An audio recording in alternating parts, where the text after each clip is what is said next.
mga butanga, kinahanglan ta makaton ug makita nato nga dunay balaod nga gitagana na dinhi nato. Sa ato ang pagkinabuhi, isuanon nga pagkinabuhi o bisanong pagkinabuhi, isip nga pagkinabuhi sa mga tao sa tingharian, kinahanglan natong kakutan ng mga butanga. Then, na-enjoy na ko ba nga isip mga tao sa tingharian, doon na siya dili lang igo nga objektibo nga kasinatian, nakasulod na ta sa tingharian. Kinahanglan din mga igsoon, doon na tayo subjektibo nga kasinatian nga mga tao na ta sa tingharian. Na ang atong praktikal na pagkinabuhi, makaingon ta nga na ta sa tingharian. Pero sa subjektibo mga igsoon, kung makasinati na kita mga negatibo, kasinati na tag mga piyot, mga pagsulay, mga igsoon, makaingon ta nga dili man lalim. Unang gipangitaan ta, kinahanglan ta mapuno sa kinabuhi. Ingon si Brother James Lee, aning nga mensahe, ingon siya nga, mahimo ta mga tao nga napuno sa kinabuhi. Mahimo ta tao sa kinabuhi adlaw kada adlaw. Ngano man, isip mga tao sa tingharian, mao man ning kinabuhi, di ba? I-explain na sa itong mga igsoon, kanang bata, dunay kinabuhi. Pero kaning kinabuhi nga atong nabatunan, mao man kung sa atong igsoon kanina, dunay mga rules and regulation. Makasulod ka, ingon pa ganun si Brother James Lee, ang ato ang pagpanabot, unang mulagaw tadaan, ay pa nato makitaan ang ganghaan. Pero, ipakita diri, ingon siya, una daw, kinahanglan unang tang musulod sa ganghaan, pinipiyod nga ganghaan, dayon ayha tang mulagaw. Kaya sa diyang makasulod na ta mga igsoon, ang atong paglagaw, doon na kundi siya governing principle.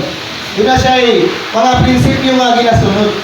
Once ka makasunod na ka sa tingharian, di ka pwede makapatakag kanang asa ka mo ato, asa gusto nimo. Sa tingharian sa Dios mga igsoon, doon na po siya ipatakang balaod ng isubay.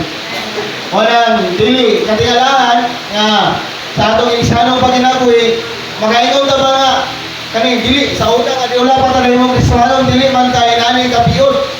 Pero sa diyang nahimo na kang magtutuo, nakasinati na tayo nani nga nahimtang mga igsoon. Kaya ano man, ang ato alin kinabuhi man nga naganto.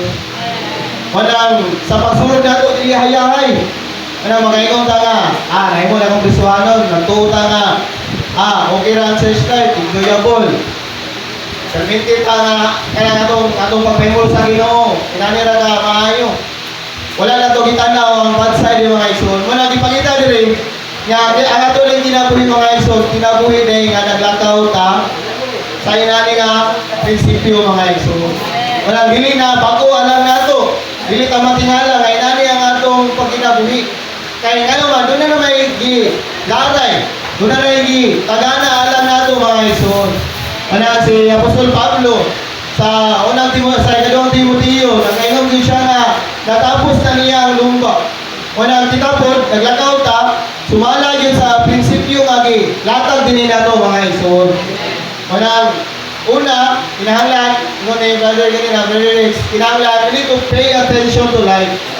Kinahanglan yun tang magaga, di ba, kung mulakaw ta sa piyot nga dalan, o sa sipit nga, ay sa piyot nga gangaan, sa sipit nga dalan, diligid malikayan mga igsoon nga, madikita sa mga igsoon, ibo na to ang mga balaan, makadungog ang mga istorya. Walang salamat sa Ginoo nga, okay na kung ang mga balaan mo'y matandog ka sa mga balaan. Ang problema na, kita mo'y sagi sa mga igsoon. Walang sa diyan, naglakaw ta, sa atong inisyalong pagkinabuhi mga igsoon, kinahanglan ta, mapatikan ini mga butana. Kinahanglan, subay kita nining linyada, maglakaw ta sa kinabuhi. Ingon niya, si Kristo ang kinabuhi sa sulod nato. Anong bawat matagusan nato mga igsoon, doon na naman tayo kinabuhi sa Ginoo. Nakani nga kinabuhi mo ni mo govern nato adlaw kada adlaw. O ni mo giya nato, nga magdala nato, nga makaapot ta sa putana nato mga igsoon. Wala, salamat sa Ginoo nga dili na ikalimod nga mga tao na ta nga nasa tingharian. Nanglan lang papulo ta sa kinabuhi o ikinabuhi nato ni nga kinabuhi nato nabatunan. Wala lahi ang makasulod ta, lahi po nang makinabuhi ta mga igsoon. Lahi po nang maglakaw ta. Wala, salamat sa Ginoo mga igsoon nga kaning mga butanga. Tinawag yun nga i-explain na sa mga balaan nga naalata ang atong pag-awi o atong pagkinabuhi naalata sa kinariyan. Kinahanglan na namin siyang subjektibo kasi natiyo na ito. Na-enjoy na itong ginoo sa isumba nga. Sa inadlaw na itong pagkinabuhi, wala ka matingala nga ang atong ginoo, masinatian na ito siya adlaw kada adlaw. Sa pag-usap sitwasyon, dali na siguro na ito masinati kung hayahay ang atong agyanan. Kung ang pahat kagyatan sa ginoo na ito, maayo. Dali na ito makadaig sa ginoo. Pero pag piyot na gani, sigpit na gani ang atong agyanan. Lisod mga eksod. Naghanag opinion, naghanag dayon o kanang mga reklamo. Anang kita mga nangalagad sa Ginoo mga iso, higpit kita makalita ini nga prinsipyo.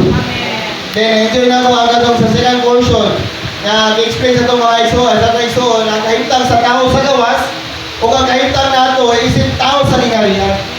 Walang sa diyang na idawat na sa Ginoo, kinahanglan nila ito yung kwaon yung experience mga iso.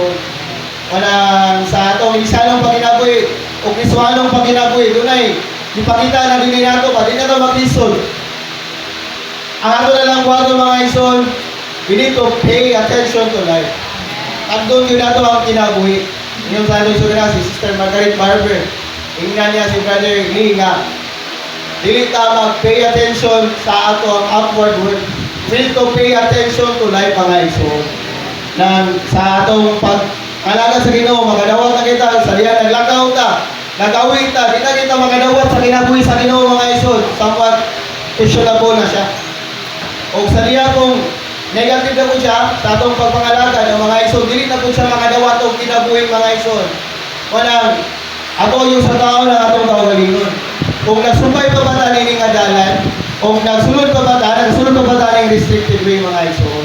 Dahil salamat sa Ginoo nga, pahinumdum ni, alam na itong mga nagkinabuhi sa kingharian mga ison.